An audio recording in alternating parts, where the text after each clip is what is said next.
My point in 2012 to a lot of people was, you do understand there's an entire generation right now being affected, and they're going to be 24 years old, and they won't know any different, and that's where we're living now in 2021. You got your perspective. I just want to be happy. Don't you want to be happy? Gary, fantastic to see you on Real Vision. Same, my friend. Thank you. There's a lot to talk about. Firstly, just for some people, just a bit of your background would be fantastic. How you got to where you are now, and then we'll dig into what you're really up to now and where we're going. You know, very classic, kind of Americana immigrant, Eastern European story. Family is from Belarus in the former Soviet Union.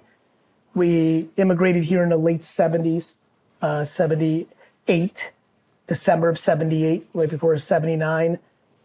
Very tough kind of first 3, 4, 5 years, studio apartments in Queens, no cars, walking 5 miles to Kmart, scrapping. My sister was born in the States the first year we were here. So it was just a very, hardcore upbringing, East Coast, Queens, Dover, and then Edison, New Jersey in 1982, where I really kind of, started my American journey, I would say. Lived there for the next 8 years before I moved to another part of New Jersey. My dad during that time went from being a stock boy in a liquor store to a store manager to eventually buying his own shop. I had very much discovered who I was in Edison, New Jersey, lemonade stands, baseball cards, shoveling snow, just incredibly intuitive to entrepreneurship and selling and buying and working. It was as fun for me to work, shoveling snow and washing cars as it was to play sledding and playing football or baseball. So got into my teenage years, started working at my dad's liquor store all the time because, oldest son of a first generation immigrant family as a merchant. Fell in love with people collecting wine. That was a big breakthrough for me, that people actually collected wine the way I collected sports cards.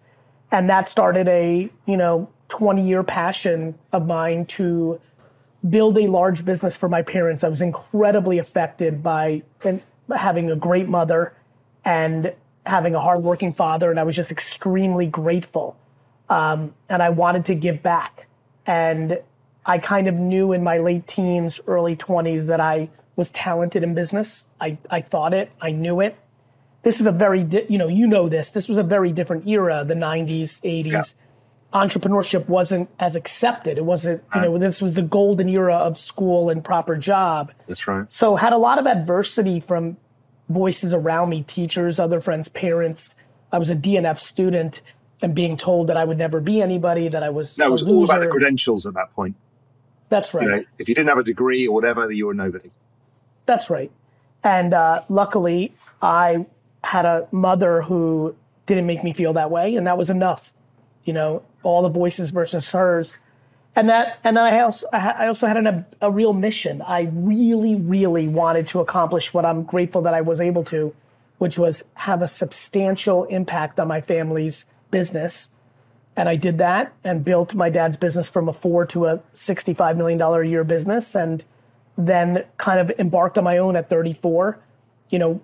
Family businesses don't pay super well, so I didn't really make a lot of money in my 20s and early 30s, which is why a lot of my content speaks about patience. I lived it. I really didn't have a lot of money.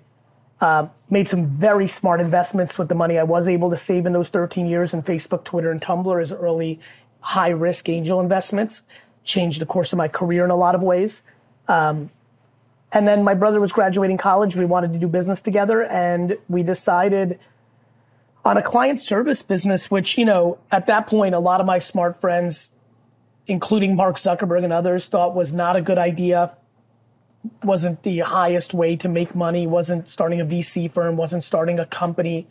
But I was completely convinced that I wanted to build a communications Death Star, as I called it. I wanted to build what is today now VaynerX, a global Mexico City, Singapore, London, New York, LA, over 1,300 employee, multi-$100 million a year revenue business that really gives me a foundation, VeeFriends, which I'm sure we'll get into, Empathy Wines, which was, a substantial 6 to 7 figure exit, depending on how the earnout works. Resy, the restaurant app, 9-figure exit. Empathy, 8 or 9 figure exit. So, I've built a infrastructure that I think is going to allow me to continue to grow, and having a business at the size of VaynerX and at the profit that VaynerX kicks out as a baseline, as almost a sun, while I create a lot of satellite opportunities where I develop talent, where I develop a totally different religion of marketing and attention arbitrage and contemporary communication. You saw that early on, right? Social media and the power of it for marketing, the rise of the influencer. You were super early in all of that and have been very influential on other people, I think, in that as well. Yeah, if you read Crush It, which I wrote in 2008 and came out in 2009, it's almost scary how right it is about what ended up happening with influencer marketing. It's very similar to, I'm starting to populate some of my 2010, 11 tweets about virtual goods. Farmville was enough for me to see to believe in NFTs. It took an entire full decade before I got much louder about it, but I have incredibly, and this is, I don't love using the word luck because I think it is then used as an excuse by people who don't want to put in the work, but there is no question I've been lucky to be gifted with some uncanny understanding of consumer behavior. My friend, if I told you how comfortable I am with guessing what people are going to do and how often that becomes true, it almost scares me. Now, I don't think the guessing is really guessing. It's that It's not. You put in your 10,000 hours, right? You're an expert. That's what you do. And even with this NFT thing, I probably put in another 200 hours in December through in the last month of 2020 and the first 100 days of 2021, I spent almost every hour I had on NFT research, going backwards to why Larva Labs did what they did with punks, what was going on in every Discord, why CryptoKitties, what was happening with Flow, what are the other blockchains besides Ethereum, what's Ethereum been up to since I bought it in 2016?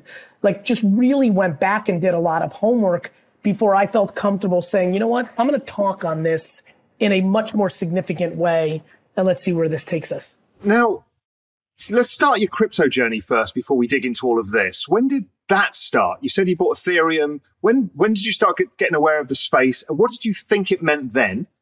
And then how did that change as you start to see NFTs and the tokenization of everything? It was a very, very, very, now looking back, very bougie, very A-list, very Illuminati group of guys and gals that got together at South by Southwest back in 2011, 12, 13, 14, 15, 16, 17. And we called it the Jam Session.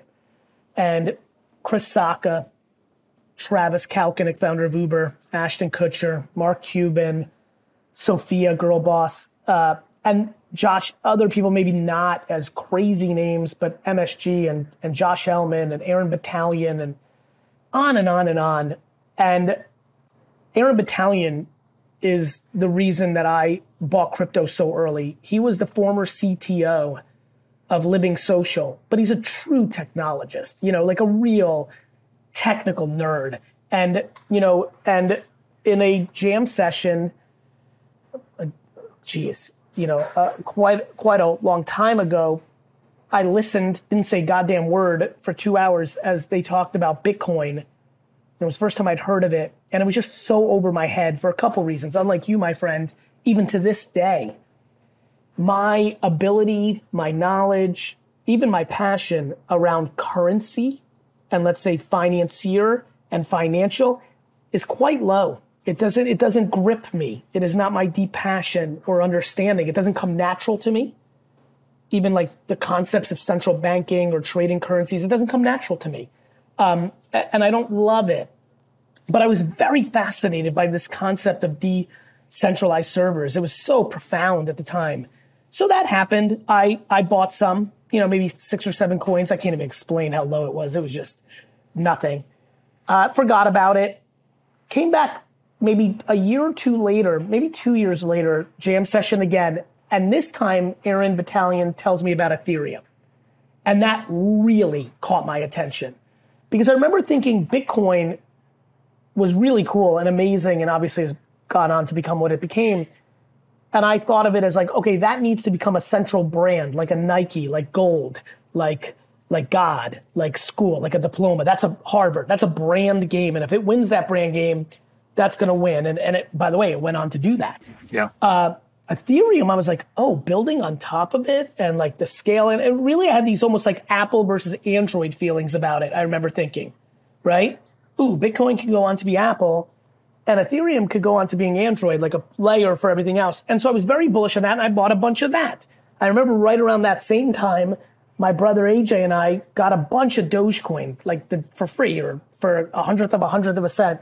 And that was like a period of being hot on it. And then I would only check in when a tweet or an article for the next 2 or 3 or 4 years caught my attention. I was not going, I was very deep in my business. I was very deep in content and social media arbitrage. It wasn't where I was spending my energy. CryptoKitties caught my attention later on.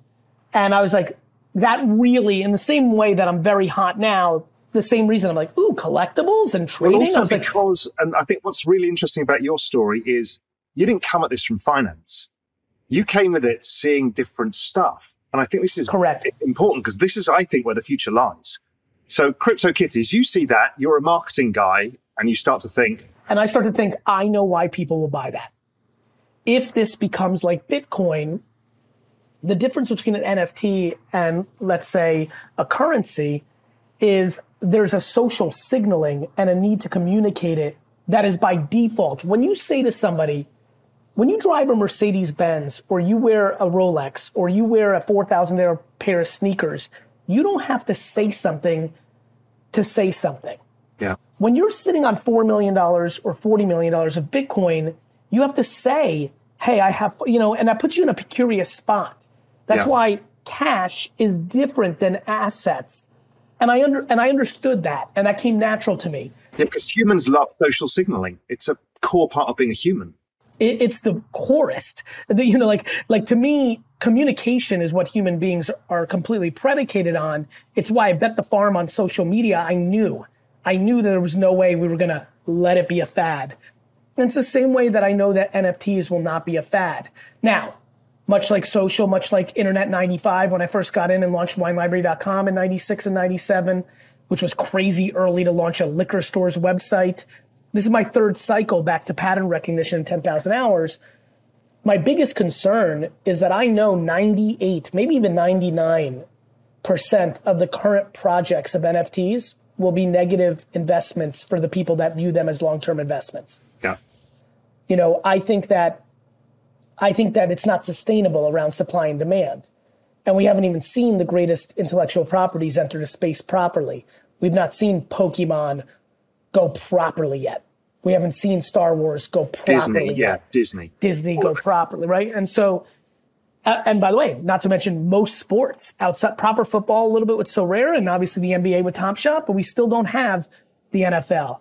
We have a baseball product on wax, which, is okay. And in soccer, they've got a bit on Chili's and that Socios project. But, music. I mean, where's Jay-Z's first NFT or Elvis Presley? So we are in the dawn of all of this, and people are spending a lot of money on tokens, on intellectual property that has a very high risk outcome.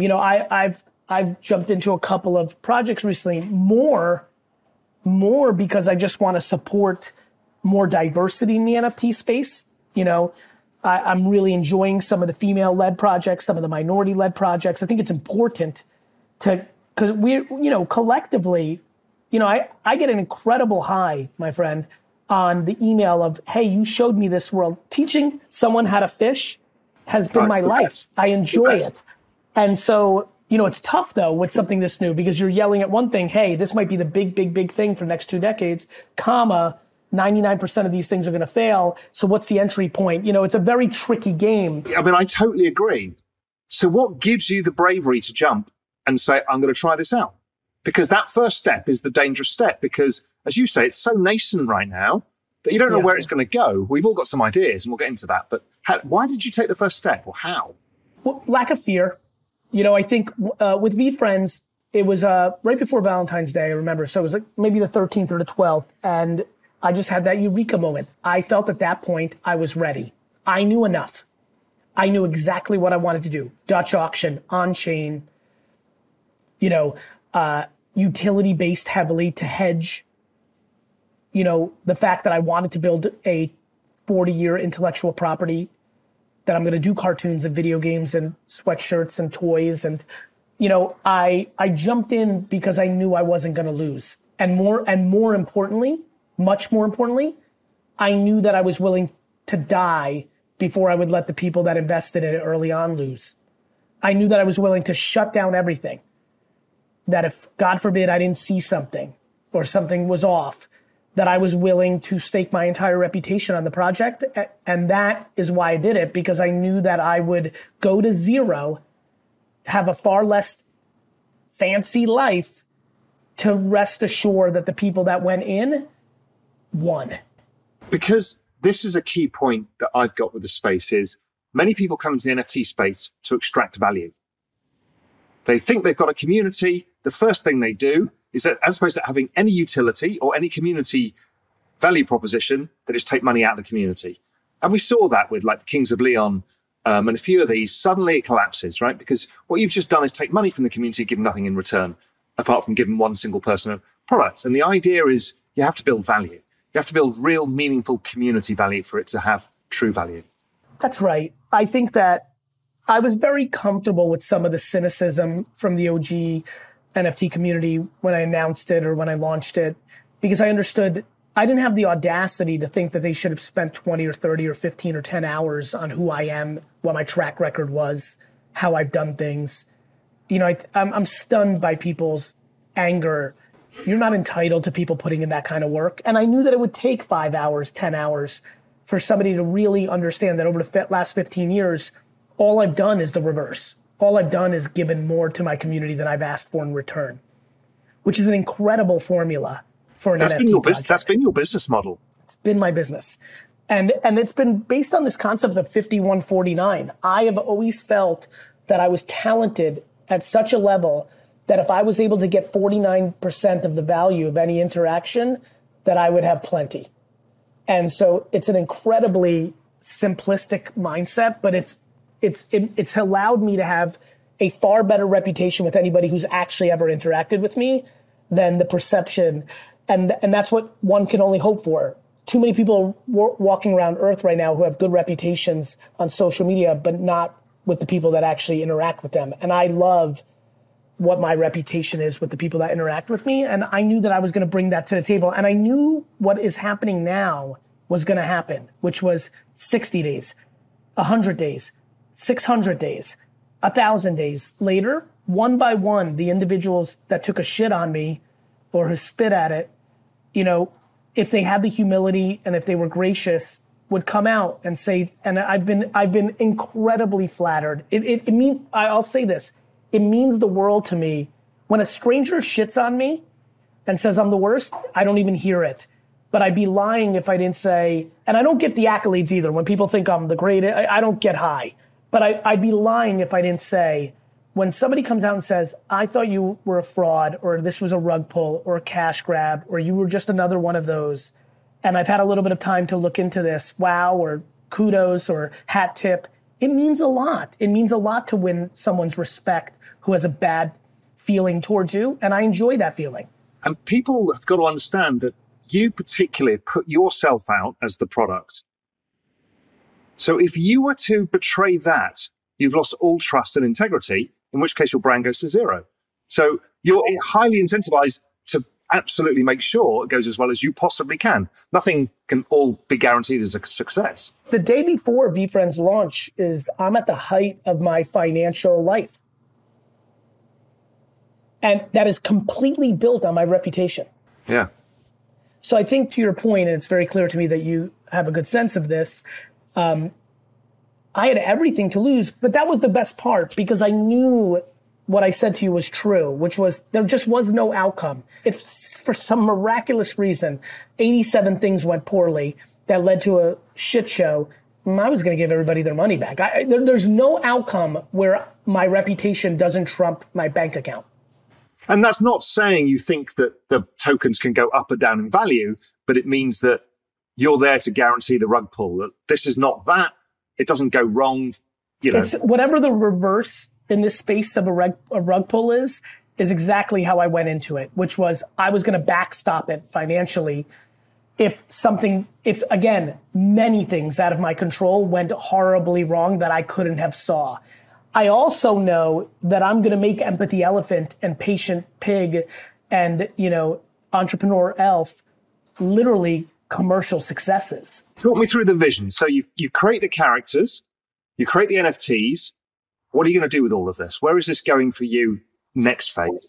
I'm going to build Disney over the next 40 years. I'm going to make people care about my characters, whether through video game form, whether through book form, whether through iPhone game, whether through VR, whether through commercials, TV, brand deals, cereal, candy. I am an incredibly well-positioned individual to do so because of the way my actual business life works.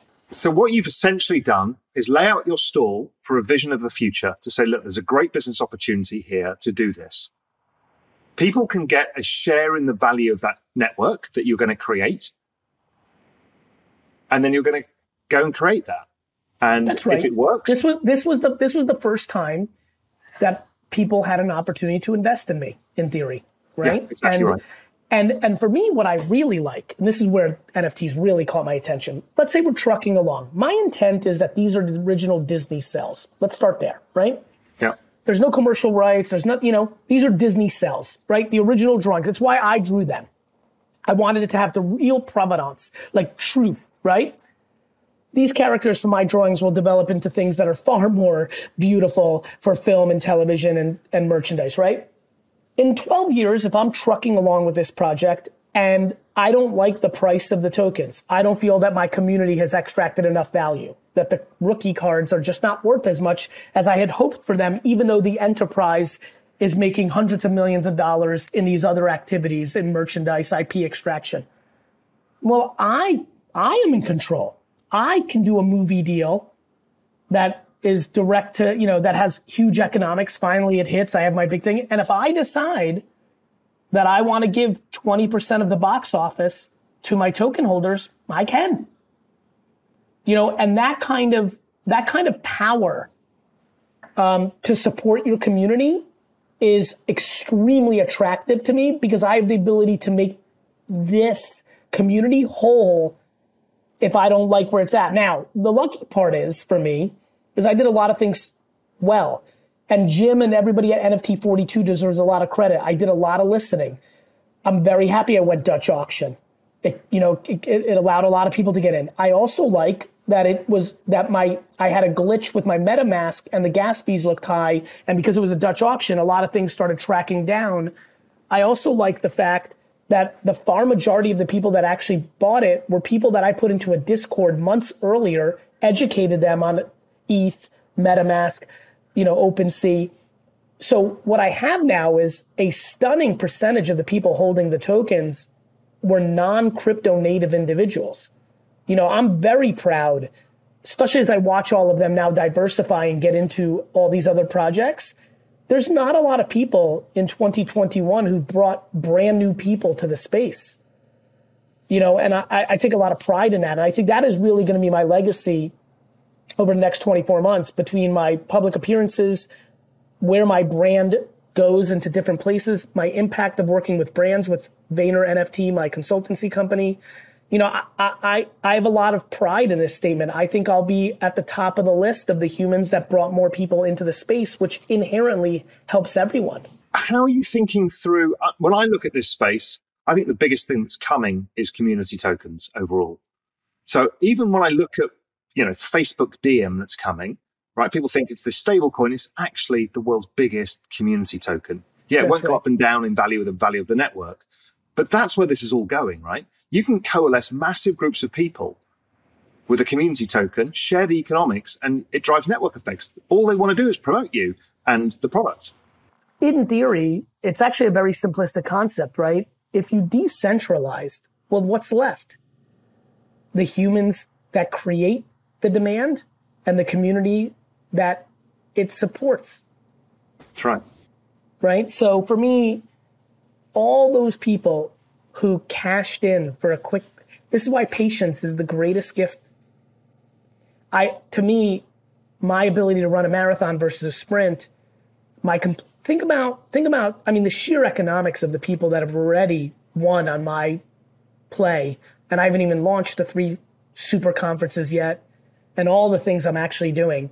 You know, hopefully in 3 or 4 years, to your point, I fully agree with you. Hopefully in 3 or 4 or 5 years, when that becomes more obvious to everyone, my friend, and becomes more real, you know, if I have a project under my belt that created extraordinary returns for the people, you know, that made that bet, it surely puts me in a very good spot to get to the next level of scale. And I fully believe that's what's going to happen. And I feel like the trust of sovereign nations to create currencies that happened long, long, long ago will now happen around human individuals. Yeah, I totally agree. And around these communities. And I think it disrupts so many people. It takes out so many middlemen en route. And the other thing, puts that money back into the community. And it just creates very powerful future economics for all of this. When everybody's incentives are aligned, that's extraordinary. What it's going to do for these people. It's extraordinary. What it requires is the people that start the movement, the IP, the music, the book, the recipe, whatever it is, it requires them to be able to create demand and LTV. And so I think one thing that a lot of artists need to be very careful of is this sounds tremendous. Everybody in the middle is getting cut out, and I in my community get to have the economics. There is an incredible skill that is associated with actually building a community. There is a level of bringing such deep inherent value. And then, by the way, and you know this, don't get confused by following count. If you're just extremely attractive, and that's why you have 11 million followers on Instagram, that's not necessarily going to put you in a position to create an economy around yourself.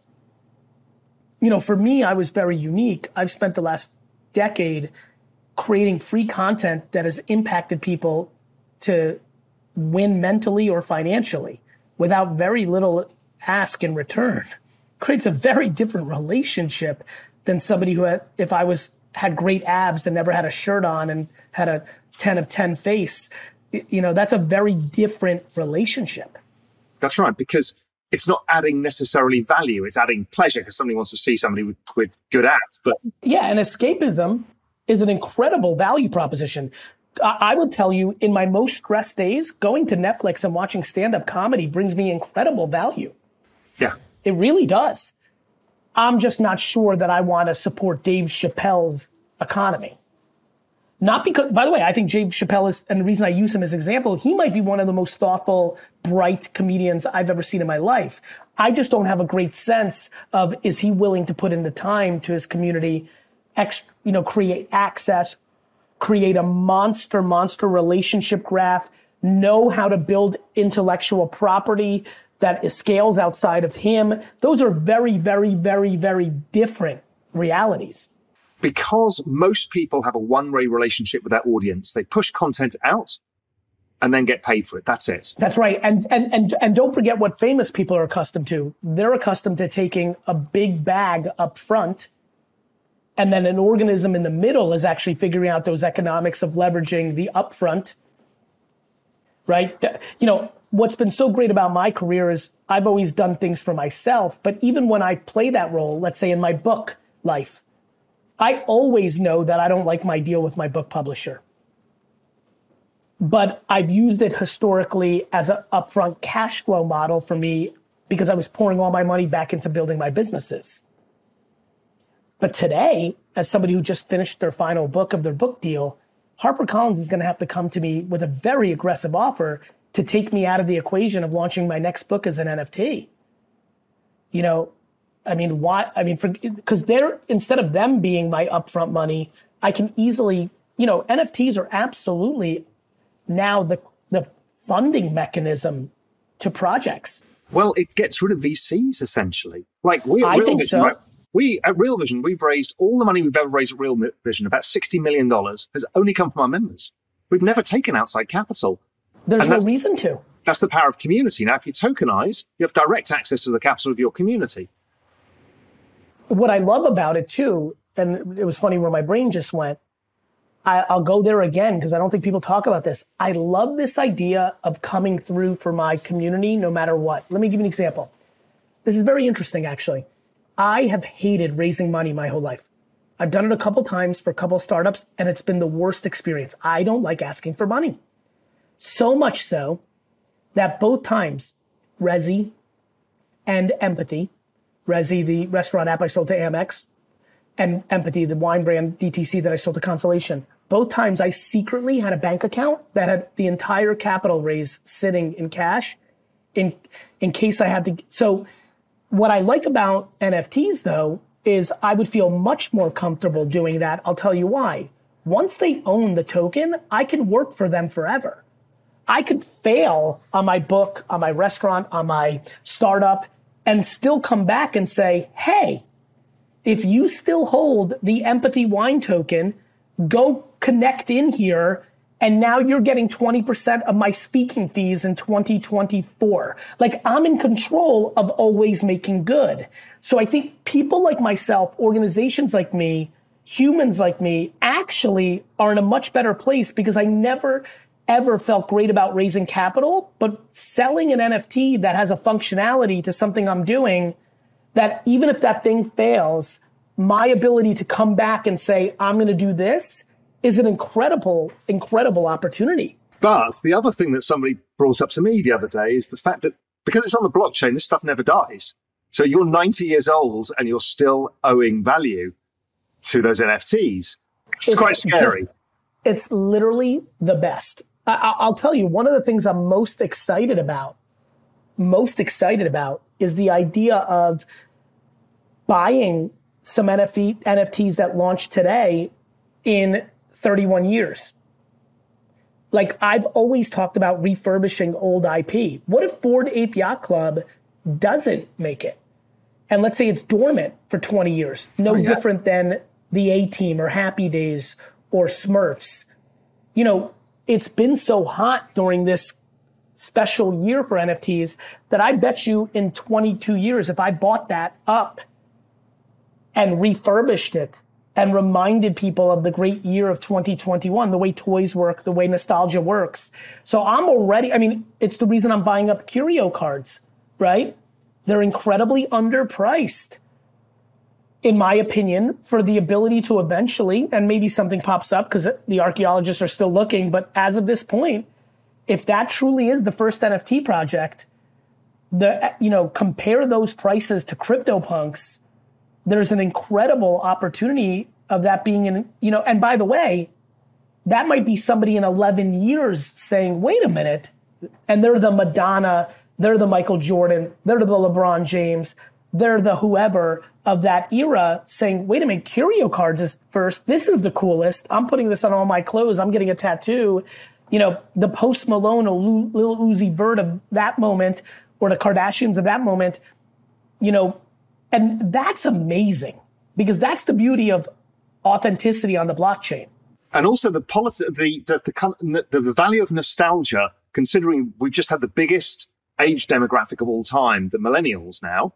We've seen what the boomers did to anything versus their generation. These millennials, this is their prime time, right? They're earning their money. They've got their group of pop stars that they love, that they grew up in.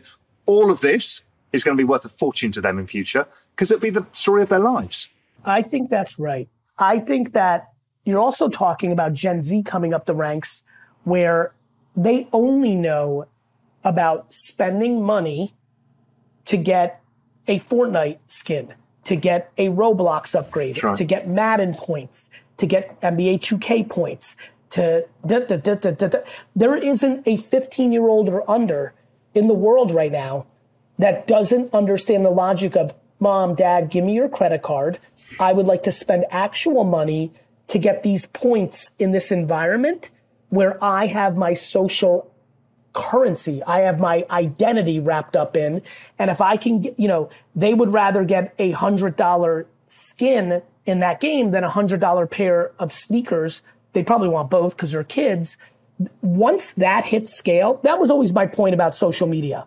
My point in 2012 to a lot of people was, you do understand there's an entire generation right now being affected, and they're going to be 24 years old and they won't know any different. And that's where we're living now in 2021.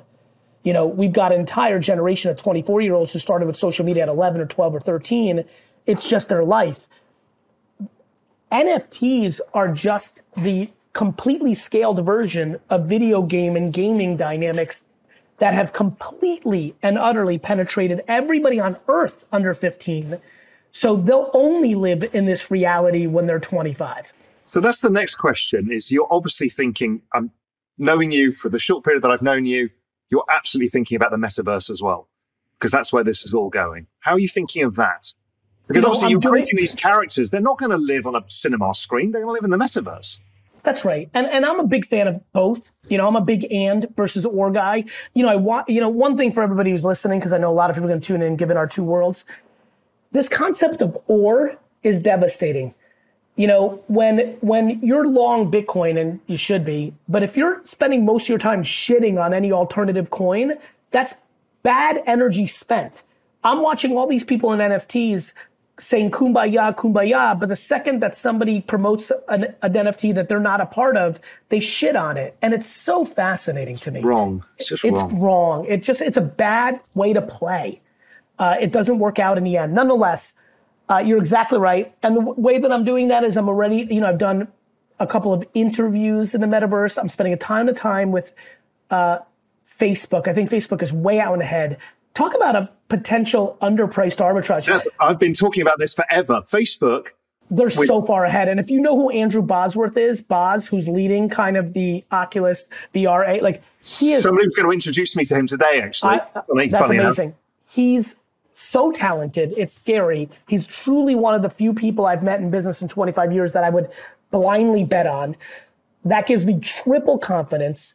I've been looking at Facebook at $375 a share lately. And again, I told you earlier, I'm not that guy. I don't understand Wall Street. I don't understand this. But knowing what they're up to there, I'm like, they are so far ahead.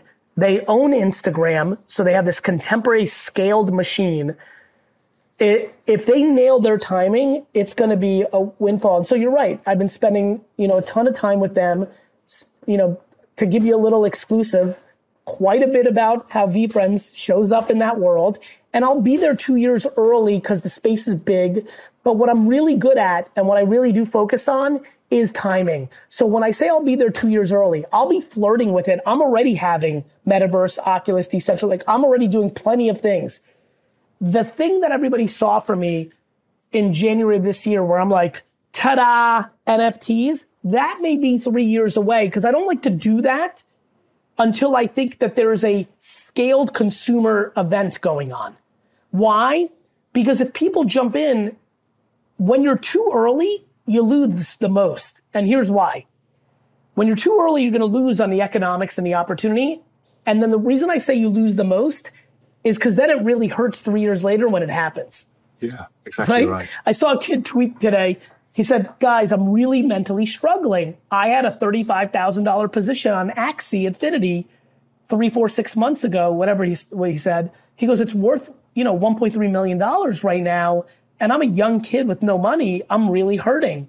And it hit me about timing, which is like, and really this one's different because social, when I was talking about social, it was about building brand, the most important thing in the world. The problem with NFTs is you're talking about transactional money. So the way that a sentence, maybe even a comment we make in here, the way that triggers really scares me. It makes me not want to talk. I really don't, I'm very fearful of the platform that I have. And even though I say 98% are going to fail, and even though I say every day, please only put money into this that you can afford to lose, this is an extremely high risk category right now for a million reasons. Regulation, supply and demand issues, timing. We're in Internet 95, 99. Like, it's early. Even though I say all these things, I know if I say, hey, I like Fame Lady Squad, and these are really good art, and I love more female projects, that potentially hundreds, if not thousands of people go and buy them blindly, even though, please do your own homework. I'm always wrong. I say all these things ad nausea, but people don't hear it. I have the same issue, and it's scary, and you have to take it very responsibly to say, listen, I don't know. I think I know, and I've got a lot of experience, but I don't know, and I could be wrong, and I'm wrong a lot.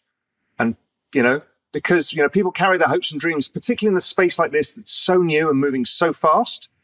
People really want to be involved, and I get that. But, as you say, you've got to do your own homework. There's a way to be involved, right? There's an incredible way. It's called spend money that you can afford to lose. I mean, Wax is an incredible blockchain with incredibly good nostalgic IP with very low costs. You don't have to go buy a $3,000 ETH, launch token, or $800, 0.35, as we saw with Stoner Cats, or even with VFriends, was very expensive because I attached, what in essence is going to end up being $15 million worth of 3-year events for me. So I really need to generate dollars.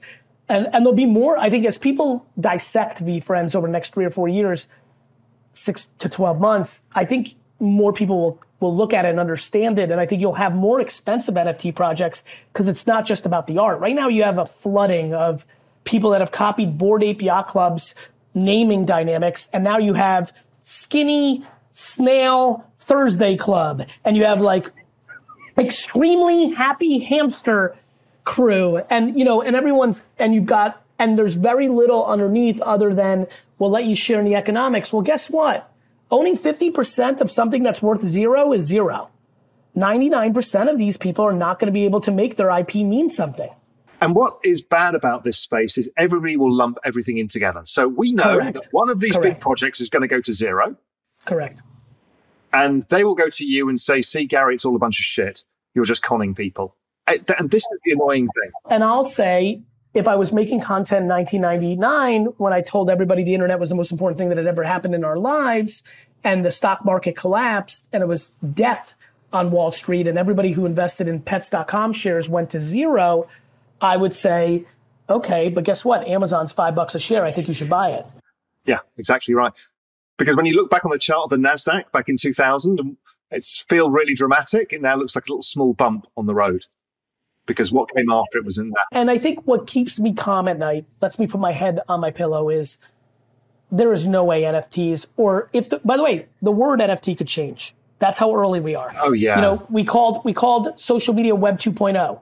Right? We called the internet the information superhighway. We used to say, go to http://www. Like, I don't care what you call it. I can tell you right now that in 2039, people will use digital assets the way they use physical assets to communicate to each other. And there's no doubt in my mind. And physical assets will also be recorded on the blockchain as tokens as well. So we could all buy a property together in Manhattan that's a $50 million apartment and share it amongst 100 people. And, all of this changes dramatically. Your point there was funny. Back to Aaron Battalion, his first point was leases, mortgages. Like when he was explaining the smart contract, it just blew my mind. I'm like, this is incredible. Like, yeah, I don't think we've even begun to innovate. How about this? How about if you're lucky enough today to sit with an incredibly unusual property, like a home? Let's just say you're an extremely wealthy person and you have just a very unique home. Well, I think you blockchain it, and when you sell it, you put in a royalty that says you make 2% on every transaction of this home in perpetuity. Particularly if you build it, like I built my house here in Little Cayman, and maybe eventually. Why wouldn't you? Like, I can tell you right now, if you decided to sell it, let's say we became friends over the next 15 years and I wanted to buy it for some reason, right? When you're like, hey, by the way, there's a 1% royalty in the contract, it's not going to matter to me. No.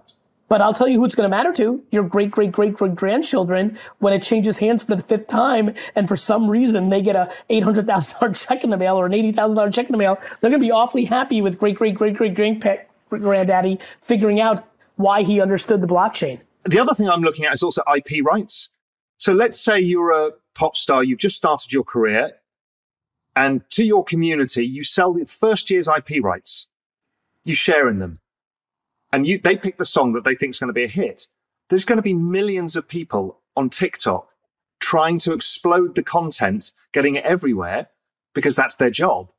In that, I couldn't agree more. Early on, back in December, January, early on, 6 months ago, I was trying to explain it to friends. I was like, okay, I had one friend very into music. I said, you know how you like find new bands and you love that and you take pride in it, and when they get big, you get upset and they've sold out? I go, you're not going to care. You're not going to be upset anymore. He goes, what do you mean? I go, let's play it out. Let's say Nirvana decided to give up 20% of their IP in NFT form to fund them so that they didn't have to sign a record deal. Let's say today that you were one of those earliest fans in the grunge movement in Seattle and you bought some tokens. Let's say today, every day you wake up and you look at your bank account and Spotify, because Teen Spirit is being streamed as many times as it is every day, and you own 0.3% of the royalty that they're getting.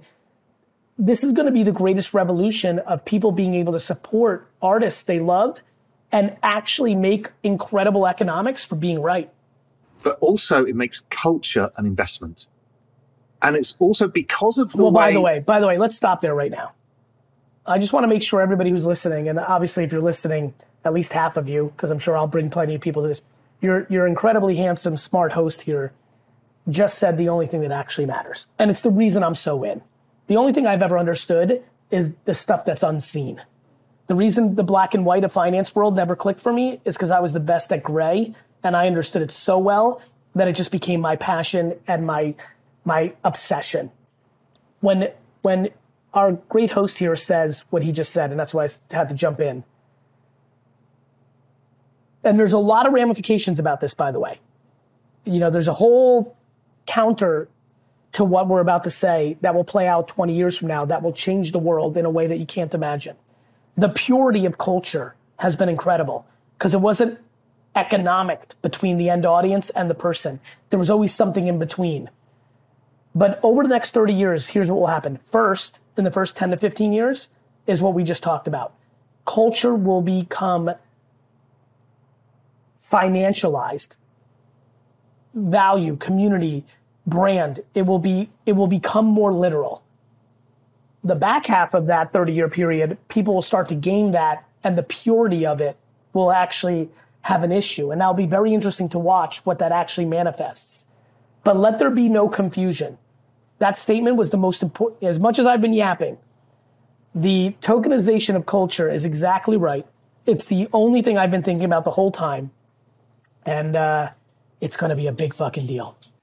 It really is. It's the biggest thing. I've looked at this whole crypto space. I've been in it since 2012, and I've been excited about the whole thing. And all of it is less exciting than this tokenization of culture, the kind of NFT plus community stuff that's coming, plus the metaverse, is like the biggest thing I've literally ever seen.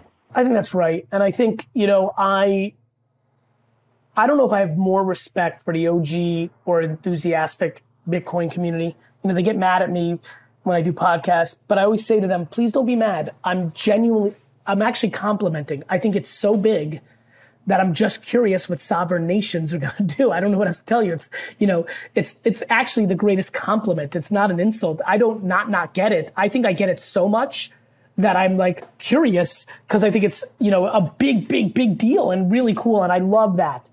But I do think that what is a far bigger conversation is the tokenization of the gray of society, which I think is a $1 industry. And I think we're in the pre-dawn of it. And I think the cat's out of the bag. And I think these next 30 years are going to be iconic. And hopefully we'll both be at the forefront of it. Yeah, and hopefully for me, I'll be honest with you, I, for a long time ago, realized I was going to make all the money I ever wanted for myself, because the truth is, the only number I ever had in my mind was $100,000 a year. I came from very humble beginnings. That was the only number that I really thought about. I definitely want to be at the forefront, but I want to bring the most people to the forefront so it completely changes their lives. And I, you know, one of the reasons I chose this podcast out of all the ones that I got bombarded with is I really appreciate what I think you're doing for your community as well. And I understand how you navigate, which is probably why you understand how I navigate. And I cheer for people like that. So thank you for having me on. I hope this discussion helped some people. And this was fun. Yeah, thank you for coming as well. And look, I think this is really important for people to understand. What is going on is a big opportunity, and it doesn't matter if you're rich or poor, everybody can participate.